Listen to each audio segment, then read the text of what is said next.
Revisiting one of the epic deals in NBA history, 5 years ago in the dark of night, the LA Clippers bursted onto the scene with big time headlines. They were able to sign Kawhi Leonard and also trade for Paul George from the OKC Thunder, making it one of the best duos in the NBA. You have two superstars. Kawhi is coming off that NBA Finals run to the championship in 2019 with the Toronto Raptors and arguably was the best player on the planet that year. And he's a two-way superstar. You have Paul George, who is another two-way superstar. You pair that up with a fairly established LA Clippers roster, and you think, well, this team is going to be the favorites and probably contend for titles for a solid window. And in the trade, for Paul George at least, they traded a bevy of first-round draft picks. They traded away SGA, who was a young, up-and-coming player that we didn't know what his potential could be.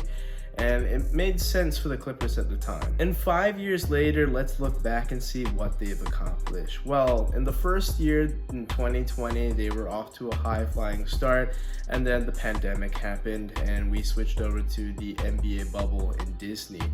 And in the second round of the NBA playoffs, they were up 3-1 on the Denver Nuggets, and they fell flat, choked that lead, and bowed out of the NBA playoffs, failing to make their first ever conference finals in embarrassing fashion. Doc Rivers was the scapegoat, and you bring back Tyronn Lue and try to re-up with the same virtual roster. In 2021, you have another good year, and you're in a 2-2 series with the number 1 seeded Utah Jazz, but they end up being able to beat them despite Kawhi Leonard tearing his ACL, and we'll revisit that a little bit later. But the Phoenix Suns were too much for the Clippers to handle and ended up not making the NBA Finals despite making their first ever conference finals in franchise history. 2022 was basically a wash without Kawhi Leonard there on the torn ACL, and they ended up missing the postseason entirely. Then you have in 2023, Kawhi is back, but on a kind of a limited basis, doing okay work.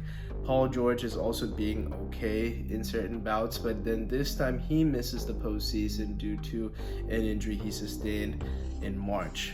Kawhi plays a couple postseason games, ends up hurting his knee, and then it's just Russell Westbrook taking on the Phoenix Suns. They get knocked out in the first round. And then this year, they go all in. They add in James Harden to the mix. And for a while, they were looking like one of the best teams in the NBA. But after some more injuries happen, yet again, Kawhi misses time. He's a part-timer in the postseason yet again.